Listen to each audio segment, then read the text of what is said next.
I'm too busy, I'm too busy, I'm too busy. And so the too busy is really the thing that ends up holding us back. We have this goal and this vision, and almost like we're manifesting, like, I want this and I want that. And then it's all coming. It's happening. Yeah. What's happening that's keeping you stuck is actually much, much deeper than the guilt.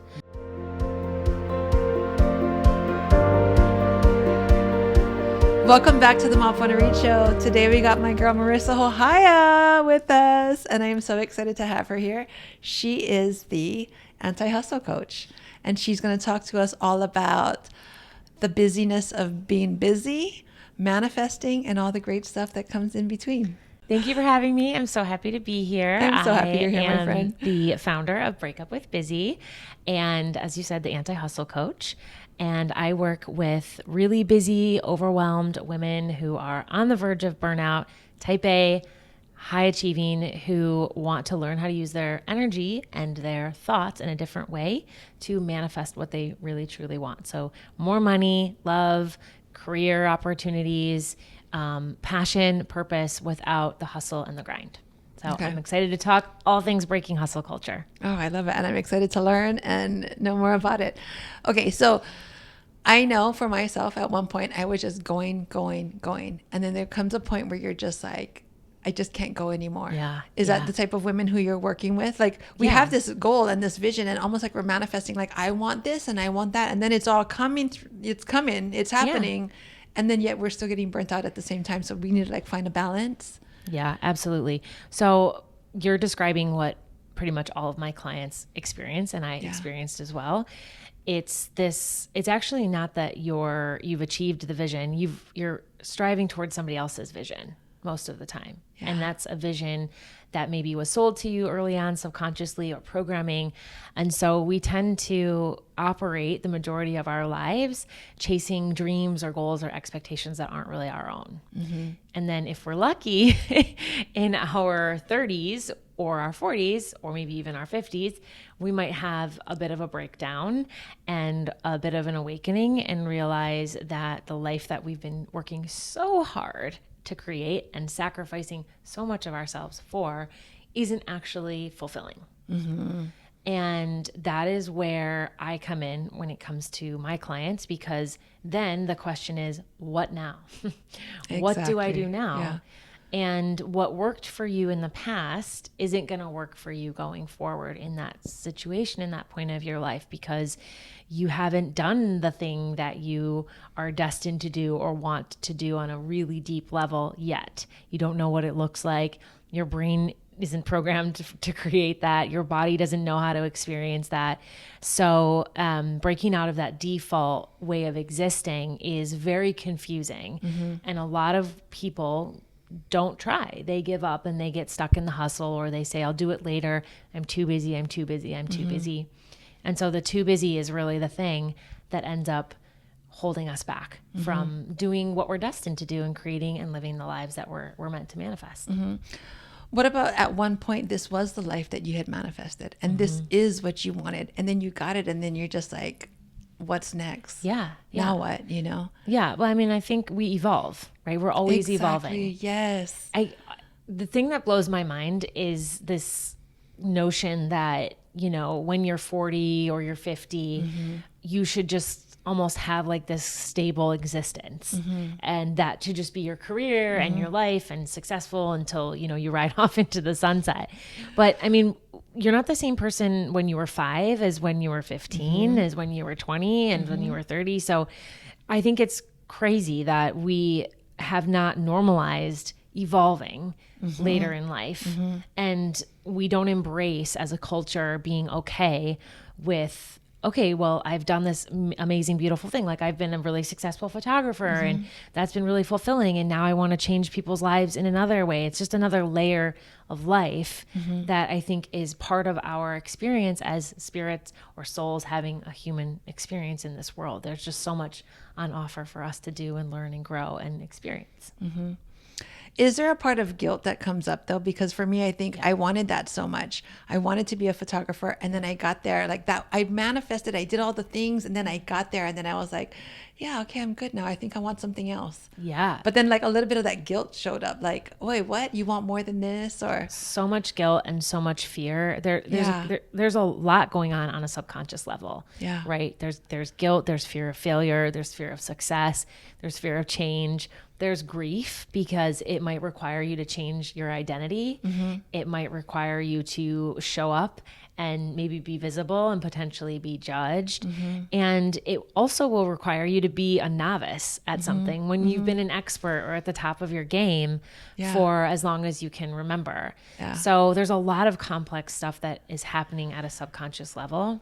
But then it feels safe to just stay. It's like thinking about all of that, and it's like, now I got to go back to kindergarten and start all over. And it's like, actually, it feels safe here because this is working. So sometimes people just continue, but that's where the burnout comes, right? Yeah, that's where you get yourself stuck in this cycle. But I think the real message there is like, what's happening that's keeping you stuck is actually much, much deeper than the guilt. There's all of this programming that comes from hustle culture that basically says, if we aren't working all the time and sacrificing ourselves all of the time, then we're not worthy. If we're not producing, then we're not worthy. And so there's all this fear around slowing down. I think also a lot of the fear around slowing down has to do with feeling. So it's hard to feel our feelings. It is. And as we grow and life gets more complex, there's trauma and there's disappointing or disheartening experiences and loss and frustration. And it's easier to not feel those things. It's easier to just stay busy. Yes. Instead of like feeling all the feels. Yeah. Yes. And it being busy sometimes I feel like is a way to just shut out those feelings. Absolutely. Yeah. Yeah. It's a coping mechanism for a lot of people. I know for me, that has definitely been a way for me to avoid and deal with hard things in my life. When I was going through a divorce and raising a son with autism, and then COVID hit, I lost all of my recruiting business, like literally overnight. All of my business just disappeared. And I was used to being super, super, super busy. And for the first time in my life, I had space. And it was really exciting, but it was also really, really scary. And for me personally, late 30s, I was 38, I think at the time, I filled that space with coaching and getting coaching certifications and diving into something that felt like purpose. And I was like, this is my opportunity. And I was meditating and I was taking care of myself and doing all the things and really slowing down. But I got to a point where my nervous system kind of freaked out and my brain started to freak out because here I was building this awesome heart-centered business where I was making a lot of impact and it felt like aligned and like destined. And then all the fear came up in my brain, right? Like it's not going to last. You're not good enough. All the imposter syndrome. You can't make enough money.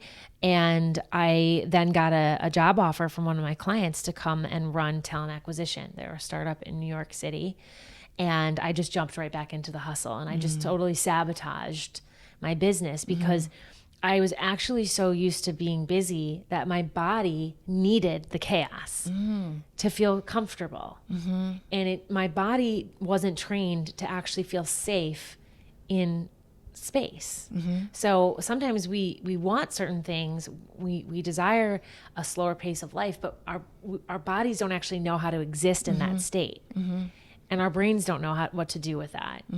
So they go back to the old programming time and time again. That's because like busy, that's what's busy, familiar. busy, busy. Yes. Yeah. And so that's what actually keeps us stuck in this program is not reprogramming our nervous system and not reprogramming our thoughts. What are some signs to know that your nervous system is like out of whack? Yeah. If you are somebody who says that you cannot meditate, okay, that's you me. are one. I'm like, oh, okay, one here. Yeah. If you cannot sit still, this is a pretty good test. Okay. And this is very simple, but this is a really common experience. If you cannot sit still literally for 5 minutes without feeling some sort of negative impulse, like, oh, I should be doing something productive. Oh, I'm just wasting time.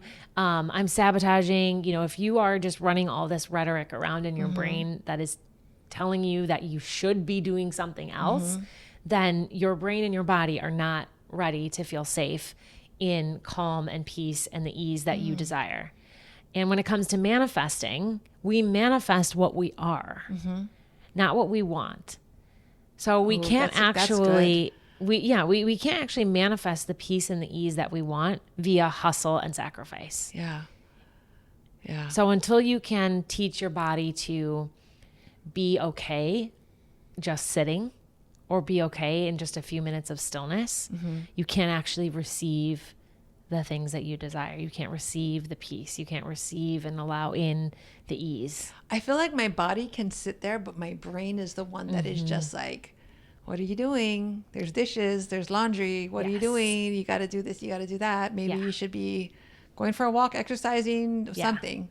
Yeah. And so this is the most... How do you shut it? Like, how do you get it together though? Like, how do you shut it down? Or what? And what about ADHD? I feel like I have ADHD, but do I? Maybe my nervous system is just out of whack. Well, I think we all have some element of ADHD in this day and age. Like, we're just so programmed to constantly receive information, so our brains are overstimulated. But this is the easiest. I always say it's a simple solution, but it's not an easy one. And the simple solution is to use affirmations. Like, that is the most simplistic thing that you could do for yourself, because we know that the brain is, because of neuroplasticity, we know that we can rewire our thoughts. And so adopt positive affirmations that create a different narrative. So when you notice that chatter coming in, you can start utilizing affirmations like, when I rest, I show up better for my clients. When I pause, I have more creative ideas. Those feel really good and expansive, right? Yeah. And like, it feels good in your body when you say those things. Yeah. So you teach your brain and your body that there's a positive reward on the other side of whatever the stillness is that you're engaging in that moment. Utilize that every time that you want to take a break. The second very, very simple strategy to utilize is to start doing a gratitude practice every single morning. I love that. Joe Dispenza talks about this a lot. It's every time you open your eyes, every single day, immediately defaulting to everything that you're grateful for. The second you open your eyes, and it's a game changer process. You do it for 30 days. So here's a 30-day challenge for you. 30 days, every day, open your eyes. What are you grateful for? So instead of defaulting to, what do I have to do today? Picking up your phone, like all those thoughts start racing. Teach your brain to go first to what you're grateful for. Even if you just name 5. As many as you can, instead of like, oh, I only had 4 hours of sleep. Like, oh, I'm so grateful to be waking up with a roof over my head, and focusing on the positive things that are present, because abundance attracts abundance. So when you are wanting to manifest abundance and you start recognizing the abundance you already have, you will start seeing more. You will start attracting more, and you will start seeing more. So when you have a gratitude practice every morning, you start to teach your brain to see the good, and you start changing your frequency. And your frequency is really your currency. So this was a big mindset shift for me in my life that has been so transformative. I thought for a long time that my ability to hustle was my like your superpower? My superpower, right? But it's actually my frequency. Because it's my frequency that calls to me the things that I want, not the hustle. The hustle just is a one-way ticket to burnout town. But then the thing is that's where people think that's where success is. You hustle, and then you become successful. And if you're starting up a business, your main thoughts are like, I want to be successful. And I find it so funny, because the irony is, if you actually think about it, like if you stop and think about the most successful people that you know, they are not the ones who are working long hours, doing everything themselves, like sacrificing their sleep and, they're getting 8 hours, they're eating clean, they're in the sunlight, they're taking care of themselves. Yeah, they're really taking care of themselves. They meditate, all that stuff. Exactly. They're managing their body, their energy, their vibration, and they are in trust and surrender a lot of the time. If it were that simplistic, then the people who worked the most hours would just be the wealthiest people in the world, period. Yeah. And it's just such a flawed logic. But we continue to buy into that narrative. And that's what I'm trying to break down, is that that's not actually the case. It doesn't mean that you don't have to work hard. So there is a difference between hard work and hustle. Hard work, the definition in the dictionary is actually I'm not going to get this right, but it's something along the lines of working with commitment and energy. And hustle means to force or to hurriedly force or like persuade.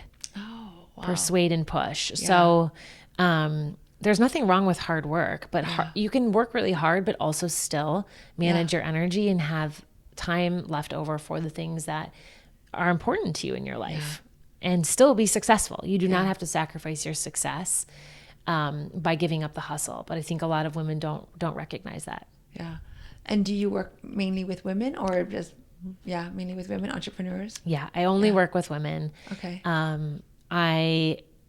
It's funny. It's interesting because growing up, I always had a lot of friends that were male, but I just feel really drawn to helping women in particular with this because I think it's something that plagues us a lot more than men. I think, there's all these unseen, unacknowledged responsibilities that we carry, this even just the mental load that we carry, of being mothers and even caring about how we look, whether you have to go to your hair appointment or taking care of elderly parents. Like there's so many responsibilities that I think fall on us naturally, and we are extremely susceptible to this hustle mentality that we have to sacrifice all of our needs in order to be worthy and to be successful. And it's just bullshit. And you have to try to look good at the same time. Yeah. And there's so much. It's just like, this is a lot of work, people. It's too much. Yeah. We're over it. Yeah, man. Yeah. How did you fall into this? Like, was there a situation that had happened to you, or what made you so passionate about this? It's a good question. So hustle has always been part of my program. So my parents were hustlers. My dad used to say that work is called work because it's supposed to be hard. And if it was meant to be fun, it would have been called fun. Yeah. And so he used to tell me that when I was a kid. And my mom was definitely a hustler. I would wake up in the middle of the night and she would be, awake on the floor, working by a little lamp, like all night long, trying to get her business off the ground. And she traveled a lot for work. And she would always say, it's what we have to do to put a roof over our head and food on the table. And so I adopted that. I connected my worth to my work. That's what I was shown. And I think that's what a lot of women are shown. And I, carried that through my adult life. I had a lot of anxiety. I remember when I was in first grade, I would have to go to the principal's office to lay on the cot in the nurse's room because I would have such horrible stomach aches with anxiety when I had to do group projects because I wanted to be in control because I wasn't confident that anyone else would get it right. I became a perfectionist at a very young age. And then I had cancer actually when I was 18, and I was about to go to college, and I did not stop. I went to college and I planned my surgeries around, and my radiation treatment around my school calendar. And I was like, I am not stopping. And I had 2 surgeries. I had radiation treatment. I showed up to the hospital with a backpack full of books, like determined to study and like multitask my radiation treatment. Wow. Isn't that so crazy though? Like as women, like you had cancer, having to go to radiation, and yet you're still hustling and still trying to do all the things. Yeah. And I didn't see it because it was just the way. But right? I don't think we were ever taught to rest. No, absolutely not. Yeah. Absolutely not. Especially if you grew up in the 70s and the 80s. Yeah. Like for sure. Your parents were not like, hey, why don't you go take a rest? They're like, let's go do some breath work. And that's like, yeah, absolutely. Yeah.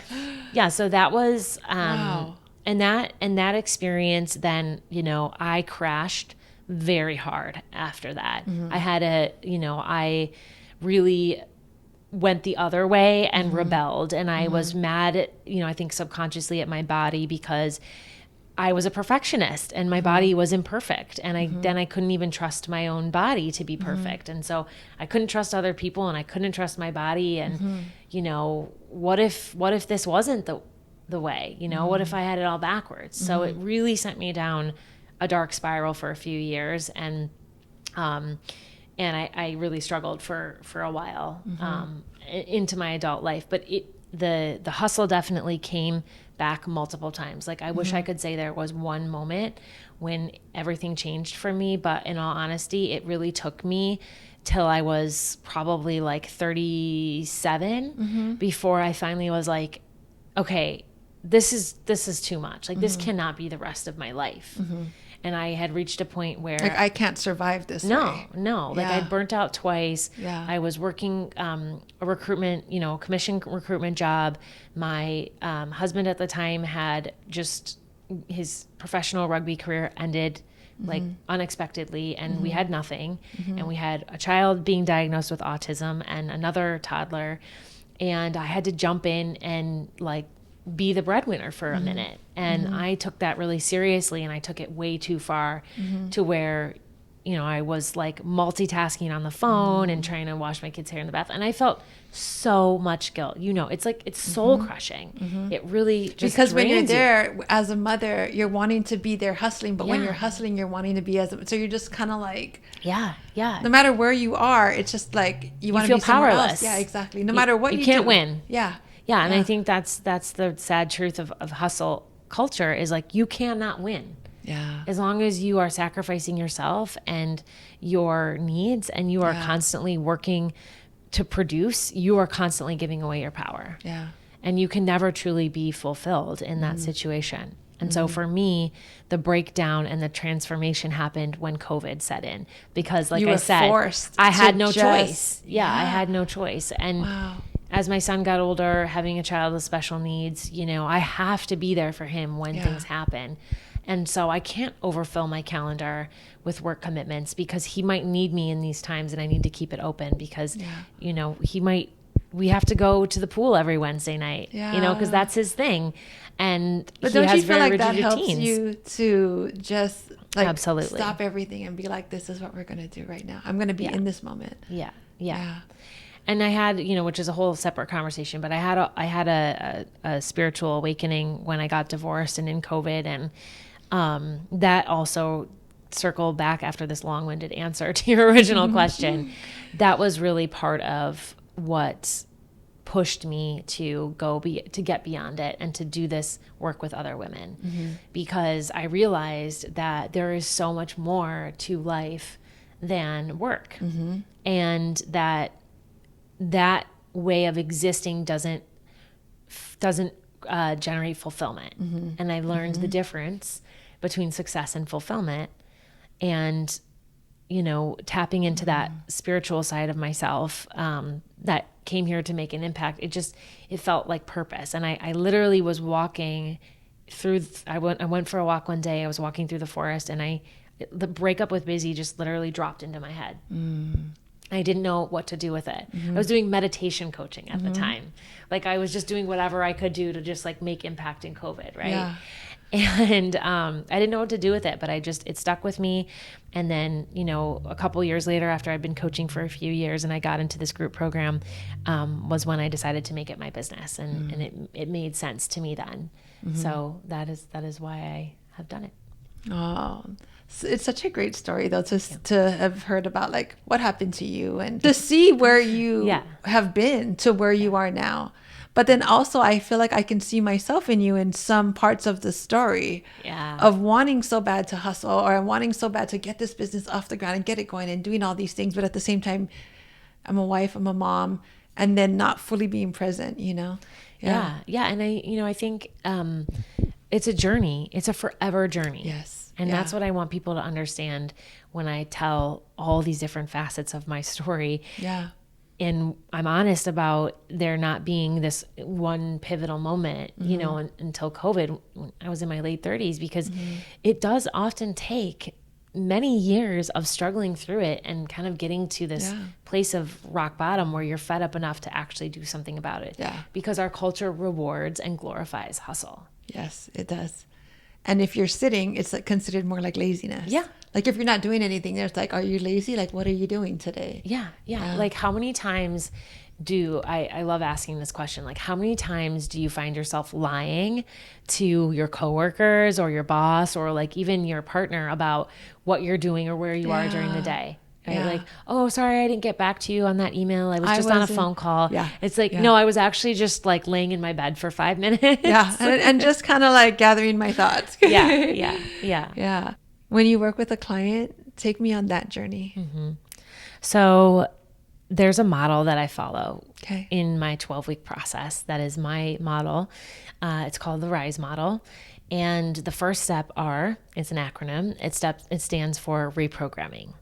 So like we talked about before, it doesn't matter what you do or what you learn if your nervous system and your neural network are not reprogrammed.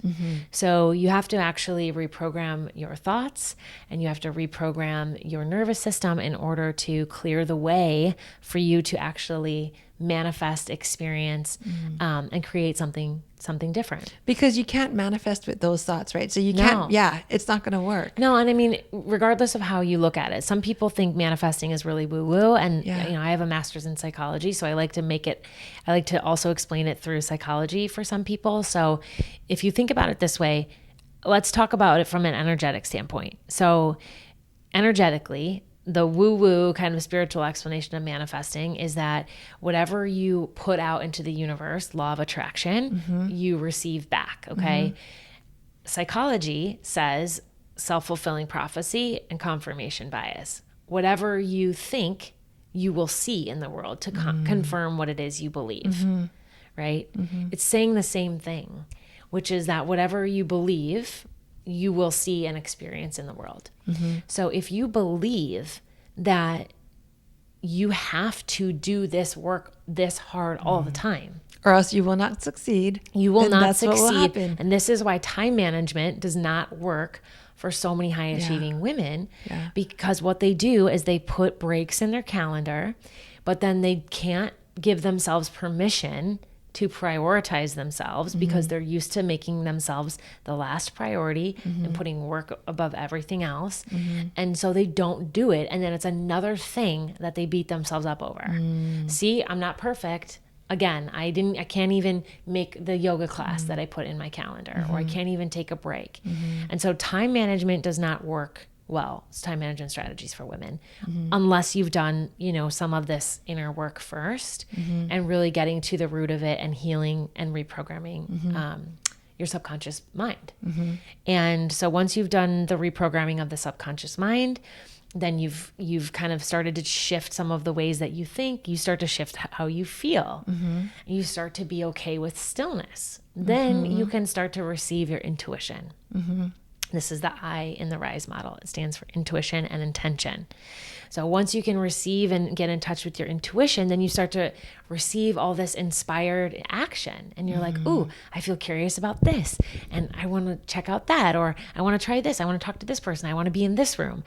And it starts this momentum, this really powerful manifesting momentum around all of these new exciting intentions and directions. And that comes typically from purpose. Once you then open up this whole new channel of this inspired, intuitive stuff that feels really authentic and good and fulfilling, then you can start to step into surrendering deeper, getting more embodied. And that's where the S and the E come in, is like really getting embodied, energizing, learning to let go of things you don't have control over. And that's when you start to see the results over and over and over again. So for instance, I have a client right now who she's in sales and she's totally burnt out in sales. And she decided that she wants to be in she wants to be a community creator, and she wants to facilitate meaningful conversations and be a thought leader, but she didn't know how to do that. So she came to me looking for advice on how to get a new job and how to find a job doing this thing. Well, there's not really a job that exists doing that when you don't have any experience. All you've ever done is sales. So we worked together through all of that and started finding small steps that she could start taking now to just do the next thing in front of her. What's the next inspired action? And just following these little breadcrumbs and finding little opportunities within her current job to mentor or lead a training. And what do you know, 2 weeks ago, her dream job popped up. Wow. And now she has experience doing the things because she's been doing it instead of waiting for the job to pop up and applying, right? She's been doing it now. She's embodying it and taking the steps now, and it manifested. Okay, give me that RISE. RISE, RISE, RISE model. Yep. So reprogramming. Okay. Intuition. Okay. Inspired action. Okay. Intentions. Okay. S also stands for surrender and spiritual lessons. Ooh. So we haven't talked about this one. Okay. I feel like people never ever talk about this in the manifesting conversation. Okay. And it's so important. Sometimes you cannot manifest the things that you want or reach the next level version of you and unlock that potential until you've learned your spiritual lessons. Okay. So you can't hustle your way past your spiritual lessons. Okay. We are here, I believe, as souls having a human experience to grow. Okay. And so there are lessons that are designed for us. Okay. And, whether it's a fear of being seen or a fear of, of succeeding or a fear of failure, whatever that lesson is for you, until you learn that, you can't be that next version of you. Okay.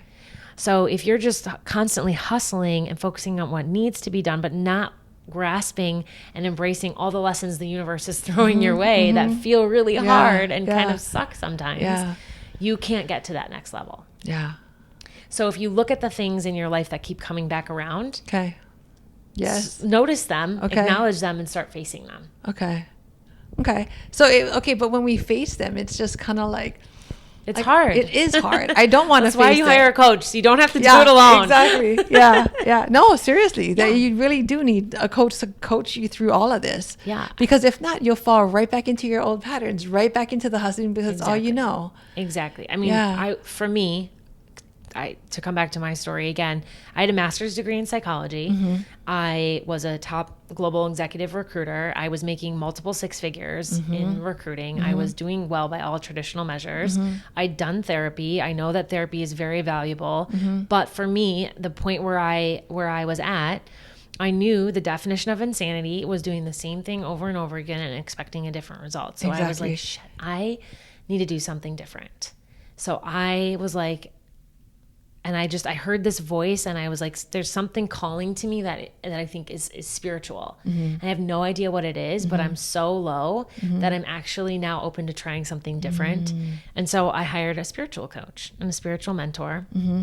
And that was the one wheel that was set in motion that changed everything for me. Wow. And then I became a spiritual coach. Yeah. And I think spirituality can look a lot of different ways, but there's a lot of really practical, real life advantages to spiritual growth, even in business. Yeah. So that was the differentiator for me. How do you balance that though? Like the business side and the spiritual side. Like, how do you even get to a point where you're just kind of like okay with both? Yeah. So I think the spiritual work and the spiritual perspectives that I've gained helped me in business in a few really tangible ways. So one, it helps me to let go of a lot of things that are not within my control. And do you feel like, okay, so when it happens, you don't feel so attached to a specific outcome. You're not like, I need to go do more. Yeah. I'm like, no, I need to give it over to the universe and I need to believe more. Yeah.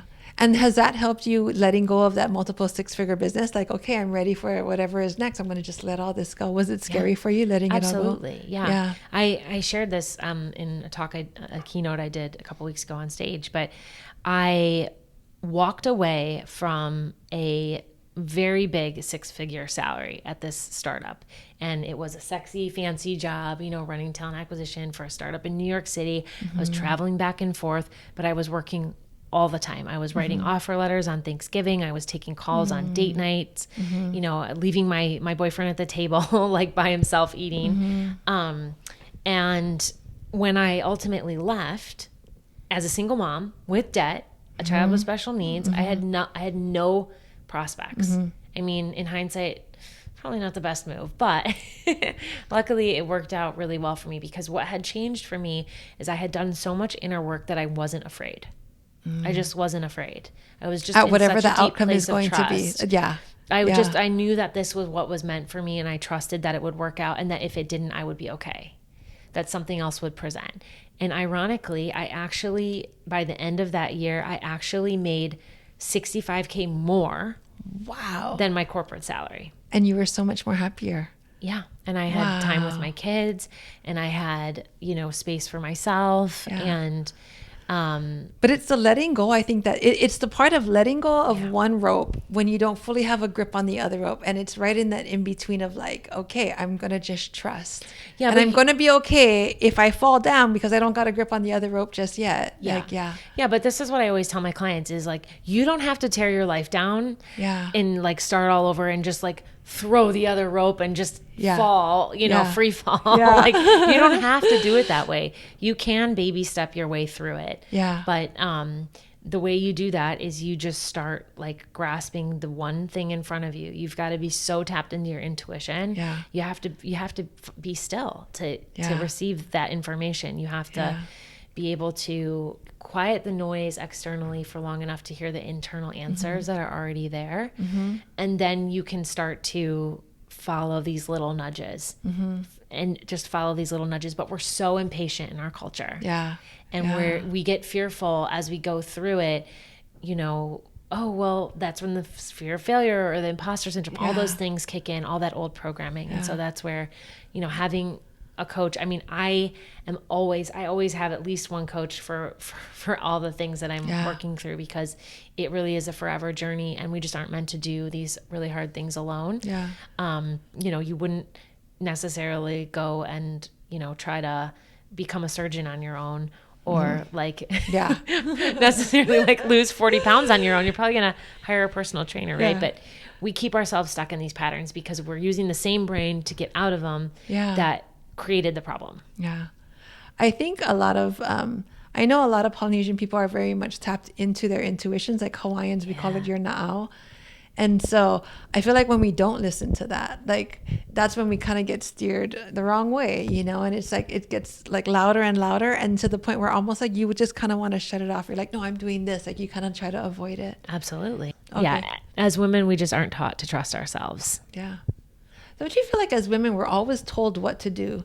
You should be like, take care of your family, take care of this, take care of that. You should go in. So you're always in the doing, but you're never like in the sit and listen. Like, what do you truly want? And then you become like 50 and then you're sitting there like, I don't want any of this stuff. Like, what do I truly want? Yeah. But I think if we have daughters, we can teach them, like, is this what you want? Like, listen, it may not be what everyone else is doing, but what do you want? Yeah. And who are you outside of what you do? Exactly. Like I outside tell of my your son, job. I tell my son every day, I'm like, I'm so proud of you. And he'll say, for what? And I'm like, just for who you are. Like, I'm just so proud of you for who you are.